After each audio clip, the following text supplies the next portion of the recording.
क्या हमने कभी अपने आने वाले भाग्य को देखा है? क्या हम उसे बदल सकते हैं? हर किसी के मन में ऐसे विचार ज़रूर आते हैं। दोस्तों, ऐसा ही एक विचार अर्जुन जी के मन में भी आया और वह इस प्रश्न का उत्तर ढूंढने के लिए, इस प्रश्न का उत्तर जानने के लिए श्री कृष्ण जी के पास चले गए। तो भगवान श्री कृष्ण जी से अर्जुन ने पूछा, हे प्रभु, क्या हम अपना आने वाला भविष्य देख सकते हैं और क्या उसे चेंज कर सकते हैं? हम अपने आने वाले भविष्य को अगर हम चेंज कर लें तो हमारे जो भी गलतियां हैं हम उसे पहले से सुधार सकते हैं। अगर हम भविष्य को चेंज कर सकें, अगर हम भविष्य को देख सकें तो हम अपनी गलतियों को सुधार सकते हैं। तो श्री कृष्ण जी ने अर्जुन जी की यह बात सुनते हुए कहा, पुत्र, जो भाग्य में लिखा है वह कभी बदल नहीं सकता। जैसे ही एक इंसान जन्म लेता है, वह अपनी योनि में आता है, उसी वक्त उसके कर्मों का हिसाब किताब सब लिखा जाता है। वह कौन से वर्ग में कहाँ पर क्या चीज़ करने वाला है और क्या चीज़ होने वाली है, ये सब कुछ पहले से निश्चित होता है। इंसान खुद ही उस जगह और उस समय वहाँ पर पहुँच जाता है जहाँ पर होनी उसे ले जाना चाहती है और वहीं पर वो होकर रहता है जो कि उसके भविष्य में लिखा हुआ है। तो अर्जुन को यह बात समझाने के लिए कृष्ण जी ने एक कहानी का माध्यम लिया। दोस्तों, अगर आप भी ये कहानी सुनेंगे तभी आपको इसके बारे में पता लगेगा, तो ये कहानी अंत तक ज़रूर सुनिएगा। एक बार की बात है, एक पंडित था जो कि बहुत ही ज्ञानी था। वह लोगों के सिर पर हाथ रखकर उनके भविष्य के बारे में जान जाता था। तो वह अपनी इस शक्ति का उपयोग लोगों की भलाई के लिए करता था। एक बार की बात है, एक व्यक्ति उनसे मिलने के लिए आया और बोला, पंडित जी, आपने मुझे जो भी बताया था कि भविष्य में मेरे साथ ऐसा होने वाला है, मेरे साथ बिल्कुल वैसा ही हुआ। तो मैं अभी चाहता हूँ, प्लीज़ आप मेरा और आगे का भविष्य देखिए और मुझे बता दीजिए। तो पंडित जी ने उसके सर पे हाथ रखा और उसके भविष्य के बारे में उसे बताया कि तुम्हारा भविष्य उज्जवल ही है, तुम जाओ, सदा तुम आगे खुश रहोगे।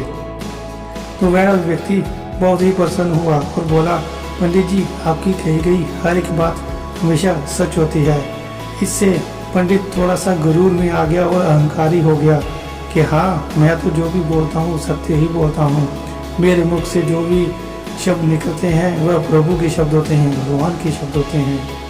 और यह बात सुनकर वह व्यक्ति चला गया। पीछे ही पंडित का बेटा ये सब देख रहा था। तो उसने बोला, पिताजी, आप सबका भविष्य देखकर उनको बता देते हैं कि उनके आगे भविष्य में क्या होने वाला है, उनके कौन से अच्छे कर्म हैं और कौन से बुरे कर्म हैं, उनको क्या चोट लगने वाली है और क्या फ़ायदा होने वाला है। आप मेरा भी तो भविष्य देखिए। तो पंडित जी ने बच्चे के सर पे हाथ रखा और आंखें बंद करके ध्यान दिया और थोड़ी देर बाद आंखें खोली और बच्चे को बोला, बेटा, तुम अभी छोटे बालक हो, तुम अपनी पढ़ाई लिखाई और खेल कूद का ध्यान रखो, बाकी जो होने वाला है वो मुझ पे छोड़ दो, जाओ जाकर पढ़ाई करो। तो वह बच्चा पढ़ाई करने के लिए चला गया। पंडित जी हैरान थे क्योंकि जब उन्होंने अपने बच्चे के सर पर हाथ रखा था तो उन्होंने उसका भविष्य देखा कि उसकी शादी किसी भिखारी की लड़की से होने वाली है और उन्हें यह बात सताई जा रही थी कि मेरा बेटा भिखारी की लड़की से शादी करेगा और उन्हें इसी बात का फिक्र होने लगा। तो उन्होंने सोचा कि क्यों ना मैं इस भविष्य को बदल दूं, जो होनी है उसे टाल सकता हूं मैं। इस ऐसे विचार उनके मन में आने लगे। तो उन्होंने जब बच्चे के सर पर हाथ रखकर जो भविष्य देखा था तो उसमें उन्होंने वह भी देखा था कि वो कौन सी लड़की होगी और उसका पिता कौन होगा। तो उन्होंने अगले दिन से ही गांव-गांव जाकर उस व्यक्ति की तलाश शुरू कर दी जो कि उनके बेटे का ससुर बनने वाला था। 2 हफ्ते 3 हफ्ते करते करते ऐसे 2 महीने बीत गए। फिर एक गांव में उन्हें वह मिल ही गया। उन्होंने उसे बुलाया नहीं और ना ही उसकी तरफ देखा, बस दूर से उसको देखा और वो कहाँ जा रहा है और कहाँ रह रहा है इसके बारे में सारा ज्ञान लिया। जब वह भीख मांगने के लिए अपने घर से बाहर गया तो पंडित जी उसके घर चले गए। उन्होंने देखा वहाँ पर सिर्फ एक छोटी बच्ची ही थी। तो पंडित जी वापस आ गए और वैसे ही गांव वालों के पास खड़े होकर बातें करने लगे और बातों ही बातों में उन्होंने जान लिया कि वह भिखारी अकेला है और उसकी सिर्फ एक पुत्री है, उसकी पत्नी मर चुकी है। तो अगले दिन फिर जब भिखारी भीख मांगने गया तो पंडित जी उसके घर गए और उसकी पुत्री को वहाँ से चुराकर ले आए और एक घने जंगल की तरफ चले गए। उन्होंने कहा मैं इसे यहीं पर मार देता हूँ ताकि आगे चलकर ये मेरे कुल में प्रवेश ना कर सके, मेरे बेटे से शादी ना कर सके। तो जैसे ही वो उस बच्ची को मारने लगे तो बच्ची हंसने लगी। तो पंडित जी उसको देखकर थोड़े से नर्वस हो गए। उन्हें उनसे एक मोह होने लगा कि एक बच्ची है, मैं इसे कैसे मार सकता हूँ। तो उन्होंने उस लड़की को वहीं जंगल में छोड़ दिया और बोला कोई ना कोई जानवर इसे खा लेगा या फिर मार देगा। ये सोचकर वह उसे उस जंगल में ही छोड़कर घर वापस आ गए और आनंद से नहा धोकर स्नान करके सो गए। कुछ समय बाद उसी जंगल में एक लकड़हारा लकड़ियाँ काटने के लिए आया था। उसने वहाँ पर एक बच्ची के रोने की आवाज़ सुनाई दी। तो जैसे ही वो वहाँ गया तो उसने देखा एक छोटी सी बच्ची कुछ सफ़ेद वस्त्रों में लिपटी हुई थी। लकड़हारे ने जैसे उसे उठाया तो उस लड़की ने रोना बंद कर दिया। तो वह देखने लगा इधर उधर कि कोई है यहाँ पर। उसने आवाज़ लगाई, अरे भाई ये किसकी बेटी है, कोई है यहाँ पर। तो उसे किसी की आवाज़ सुनाई नहीं दी। तो वह बोला पता नहीं कैसे माँ बाप हैं जो बच्चों को ऐसे जंगल में मरने के लिए छोड़ देते हैं। तो उसने उस बच्ची को उठाया, प्रभु का नाम लेकर अपने घर चला गया। उसके घर में सिर्फ वह अकेला ही था, उसकी पत्नी मर चुकी थी। तो उसने उस लड़की को पालना पोसना शुरू कर दिया। ऐसे ही 20 साल बीत गए। अब वह लकड़हारा भी मर चुका था, पर जो वो लड़की थी वह जवान हो चुकी थी। तो एक दिन पंडित जी का बेटा घर से बाहर वैसे घूमने के लिए गया हुआ था। वह जाते चलते एक जंगल की ओर चला गया तो वह रास्ता भटक गया। तो रात को वह इधर उधर देखने लगा कि मैं क्या करूं, कहाँ जाऊं। तो उसको दूर नदी के किनारे एक कुटिया दिखी। तो वह जल्दी से उस कुटिया की ओर चला गया और उसने वहाँ पर आवाज़ लगाई, घर में कोई है। तो एक लड़की घर से बाहर आई और बोली क्या चाहिए आपको। तो पंडित के लड़के ने कहा कि मैं रास्ता भटक गया हूँ, मुझे भूख लगी है और मुझे यहाँ पर एक रात बिताने के लिए कोई शरण मिल सकती है। तो उस लड़की ने कहा ठीक है मैं आपको खाना खिला देती हूँ, लेकिन आपको यहाँ घर के बाहर ही सोना पड़ेगा। तो वह मान गया, खाना खाकर उसके घर के बाहर ही सो गया और सुबह उनका धन्यवाद कर वहाँ से चला गया। पंडित जी के लड़के को वह लड़की बहुत ही सुंदर लगी और वह उस पर मोहित हो गया था। इसलिए वह 2 दिन के बाद फिर वहीं वापस उनके पास गया और उस लड़की को आवाज़ लगाई, घर पे कोई है। तो वह लड़की फिर बाहर आई और बोली आप तो वही है ना जो 2 दिन पहले आए थे। तो उन्होंने बोला हाँ मैं वही हूँ। उन्होंने बोला मेरा नाम किशोर है। तो लड़की ने बोला मेरा नाम जानकी है। तो किशोर को जानकी तो बहुत ही पसंद थी और जानकी को भी किशोर अच्छे लगते थे। तो किशोर ने जानकी से शादी के लिए पूछा तो जानकी ने हाँ कर दी और दोनों ने मंदिर में शादी कर ली। शादी करने के बाद किशोर जानकी को लेकर अपने घर चला गया और पिताजी से मिलवाया। तो पंडित जी बोले ये लड़की कौन है। तो किशोर ने बताया पिताजी ये मेरी पत्नी है, ये आपकी बहू है। तो पंडित जी नाराज़ हुए, उन्होंने बिना बताए ही शादी कर ली। तो उन्होंने बोला पिताजी एक दिन मैं रात को भटक गया था तो इन्होंने मुझे घर में शरण दी थी और मुझे ये बहुत ही पसंद है और मैं इनसे प्यार करता हूँ, इसलिए हमने वहाँ पर गांव में ही शादी कर ली और उनके गांव से मैं इसे शादी कर अभी अपने घर ले आया हूँ, ये अकेली है। तो पंडित जी ने उसे पूछा बेटी तुम्हारे माँ बाप क्या करते हैं, कहाँ हैं वो। तो उसने बोला कि मेरे पिताजी मर गए हैं, जिन्होंने मुझे पाल पोस कर बड़ा किया था। तो पंडित जी बोले, पाल पोस कर बड़ा किया था, वो तो हर कोई करता है।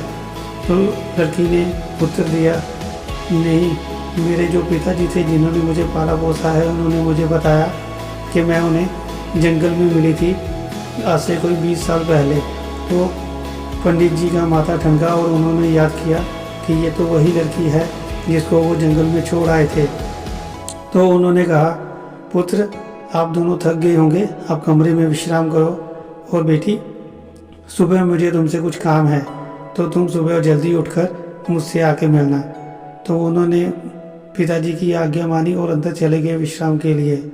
सुबह जल्दी उठकर बेटी बाहर आई तो पंडित जी उसे साथ में ले गए और नदी के किनारे दूर एक पहाड़ी की ओर।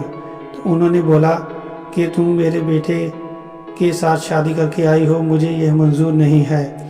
अगर तुम यहाँ से चली जाओगी तो अच्छा है, नहीं तो मैं तुम्हें भी मार डालूंगा और अपने पुत्र को भी मार डालूंगा। तो अपने पति की जान बचाने के लिए वह लड़की मान जाती है और कहती है, ठीक है पिताजी, मैं आपके बेटे की ज़िंदगी में कभी नहीं आऊँगी, पर आप उन्हें खुश मत करिएगा।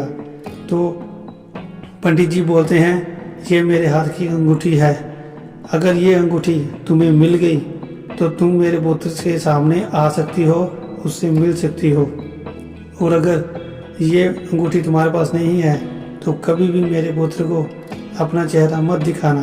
और उन्होंने वही अंगूठी उठाकर नदी में फेंक दी। अब वह लड़की अंगूठी तो पा नहीं सकती थी, इसीलिए वह शहर शहर जाकर काम मांगना शुरू कर दिया। तो एक बार वहाँ पर एक ज्ञानी जी अपने आश्रम में बैठे हुए थे। तो वह लड़की उन आश्रम में गई और बोली, गुरुजी, मेरा कोई नहीं है, मुझे घर में रहने की जगह चाहिए, इसके बदले में मैं आपके घर का सारा काम भी कर सकती हूँ। तो गुरुजी ने कहा, कोई बात नहीं बेटा, तुम घर का काम कर लेना, हम यहाँ पर आश्रम में एक साथ रह लेंगे। तो गुरुजी के आश्रम में वह लड़की रहने लगी और गुरुजी बाहर भिक्षा वगैरह मांग कर ले आते और वह लड़की खाना बना देती। एक बार उनके घर में कुछ मेहमान आने वाले थे, तो गुरुजी ने कहा, वह मेहमान आने वाले हैं, उनके लिए हमें बाहर से कुछ अच्छा भोजन लाना पड़ेगा। तो उन्होंने अपने एक सेवक को बोलकर बाहर से अच्छा भोजन लाने के लिए कहा। वह सेवक मछली वगैरह लेके आ गया और उन्होंने उस लड़की को वो बनाने के लिए दे दी। गुरुजी ने कहा कि तुम बहुत ही अच्छा खाना बनाती हो बेटी, तुम अपने हाथों से ही ये बनाना, क्योंकि हमारे मेहमान बहुत खास हैं। तो वह लड़की उस मछली को बनाने लगी। तो जब मेहमान आ गए तो उस लड़की ने खिड़की से देखा तो वह पंडित जी और किशोर थे। वह अपने पति को देखकर बहुत ही खुश हुई, तो वो बोली कि मैं उनसे जाकर मिल लेती हूँ। फिर उसे याद आया कि उसके ससुर ने तो उसे कसम दी है, जब तक तुम्हें ये मुंदरी नहीं मिलेगी, अंगूठी नहीं मिलेगी, तुम उसके सामने नहीं आओगी। तो वह फिर से खाना बनाने के लिए बैठ जाती है। जैसे ही वो मछली काट रही होती है तो उसको उसमें से एक मुंदरी मिल जाती है, तो वो देखती है ये तो वही मुंदरी है, मतलब वही अंगूठी है जो उसके ससुर ने पानी में फेंक दी थी। तब वह वही अंगूठी लेकर वह किशोर के सामने चली जाती है। तो किशोर बोलता है, अरे जान, तुम जिंदा हो? पिताजी तो बोल रहे थे कि तुम एक बड़ी पहाड़ी से गिर के मर गई।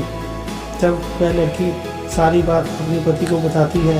तो वह लड़का बहुत ही परेशान होता है और बोलता है, पिताजी, मुझे आपसे ऐसी उम्मीद नहीं थी। तो वो पंडित जो होता है बहुत ही शर्मिंदा होता है और सबसे माफ़ी मांगता है, कहता है कि मुझे माफ़ कर दीजिए, मैं ही था बेवकूफ़ जो भगवान की बनाई हुई योनि को बदलने की कोशिश कर रहा था। जो कुछ उन्होंने आपकी किस्मत में लिख दिया है, आपके भाग्य में लिख दिया है, वो तो होकर ही रहेगा। मैं आने वाले भविष्य को कभी बदल नहीं सकता और ना ही कभी कोई और बदल सकता है, मुझे ये समझ में आ गया है। तो उसने अपने बहू से और बेटे से माफ़ी मांगी और बाद में वह हंसी खुशी रहने लगे। तो दोस्तों, आपके भविष्य में भी अगर कभी कुछ ऐसी चीज़ें हो रही हैं या होने वाली हैं, आप उन्हें बदल नहीं सकते। जो भी आपके साथ हो रहा है, भगवान ने आपके जीवन में वो पहले से लिख दिया हुआ है। तो आप अगर चाहते हैं कि आपके कुछ बुराइयां या कोई कष्ट आ रहे हैं जीवन में, तो उसे आप प्रभु की भक्ति के ज़रिए ही थोड़े कम कर सकते हैं।